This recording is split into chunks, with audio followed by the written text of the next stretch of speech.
102 წლის წინ 1923 წლის 21 მაისს საქართველოს ეროვნული გმირი, სამშობლოს თავისუფლებისათვის მებრძოლი, გენერალი კოტე აფხაზი 14 თანამებრძოლთან ერთად ბოლშევიკურმა საოკუპაციო ხელისუფლებამ დახვრიტა.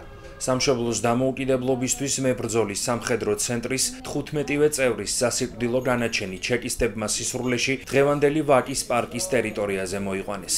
გარდაცვლილთათვის პატივის მისაგებად დღეს ვაკის პარკში შეიკრიბნენ დაღუპულთა შთამომავლები, საქართველოს თავადაზნაურთა საკრებულოს წევრები და სხვადასხვა სფეროს წარმომადგენლები. დაღუპული გმირების სულის მოსახსენიებელი პანაშვიდი ისნის ყოვლადწმინდა ღვთისმშობლის სახელობის ტაძრის წინამძღვარმა, დეკანოზმა იაკობ აბაშიძემ გადაიხადა. მემორიალთან შეკრებილებმა კიდევ ერთხელ გაიხსენეს საბჭოთა ათეისტური რეჟიმის წინააღმდეგ მებრძოლთა ისტორია.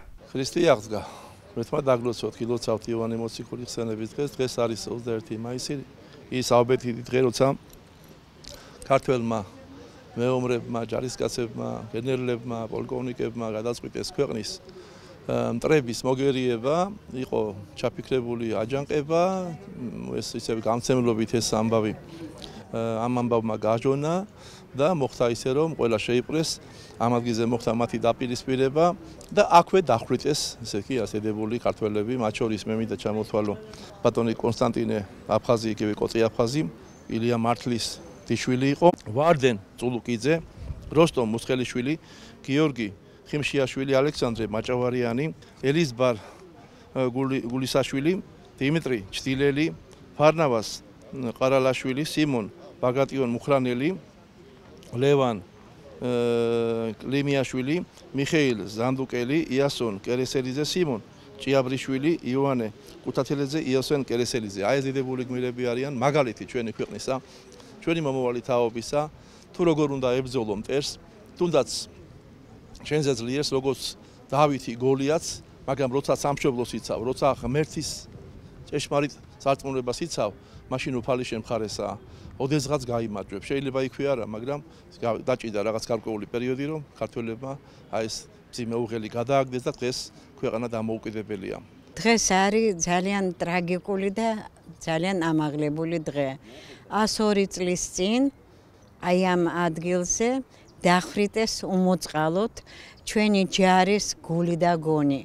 გენერალი კოტე აფხაზი, 4 გენერალი, 5 პოლკოვნიკი, 15 გმირი, რომლებიც შეეწირენ საქართველოს თავისუფლებას კოტე აფხაზის ხელმძღვანელობით.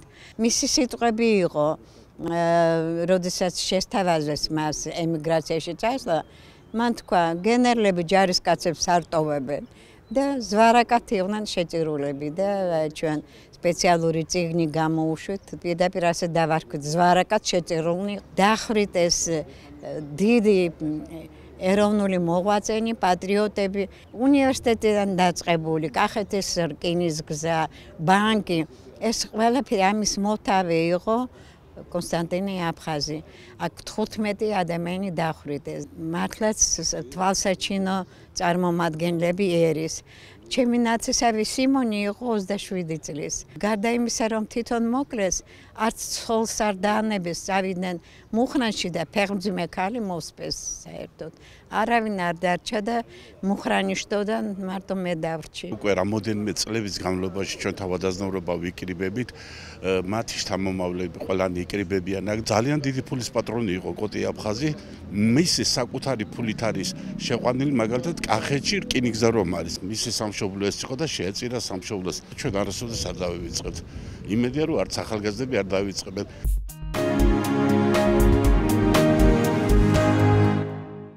სასწავლო პროგრამა აგროსკოლა 2025 დასრულდა. პროექტს გარემოს დაცვითი ინფორმაციისა და განათლების ცენტრი ახორციელებს. პროგრამა განკუთვნილია სკოლის მოსწავლეებისთვის. აგროსკოლაში წელს სწავლა 4 მარტს დაიწყო და 2 თვის განმავლობაში მიმდინარეობდა. ორგანიზატორთა განმარტებით პროექტის ფარგლებში მოსწავლეებმა მიიღეს თეორიული ცოდნა აგრარული საკითხების შესახებ და მონაწილეობდნენ ამ მიმართულებით არსებულ აქტივობებში. გარდა ამისა, მათ ჰქონდათ შესაძლებლობა შეხვედროდნენ სხვადასხვა დარგის სპეციალისტებს. შეგახსენებთ, რომ სასწავლო პროგრამა აგროსკოლა 2022 წელს დაიწყო. ორთვიანი აგროსკოლა დაამთავრა მე-12 კლასების 48 მოსწავლემ. მათ გაიარეს ისეთი დისციპლინები, როგორიც არის მევენახეობა, მეხილეობა, კლიმატგანმდიდრებული სოფლის მეურნეობა.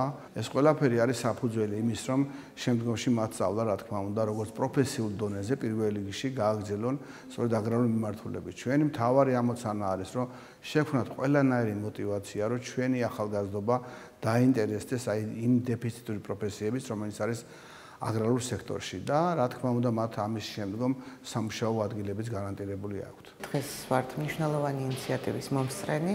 აგროსკოლის კურსდამთავრებულებს გადაეცათ სერტიფიკატები და აგროსკოლის კურსდამთავრებულებს ჰქონდათ საშუალება გაცნობოდნენ ისეთ პროფესიებს, რომელიც ფარავს აგრომიმართულებას, სოფლის მეურნეობის მიმართულებას.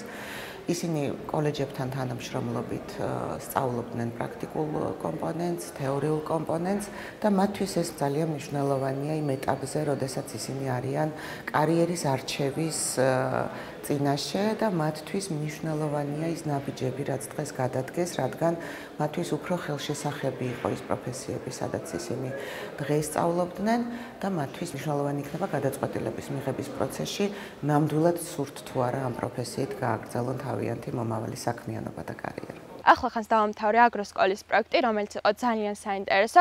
აქ გავიცანი რამდენიმე საინტერესო თემას, კონკრეტულად კი მეღვინეობა, მეწარმეობა, ამ საკითხთან რაც ასოცირდება. ვფიქრობ, რომ ძალიან საინტერესო იყო ჩემთვის.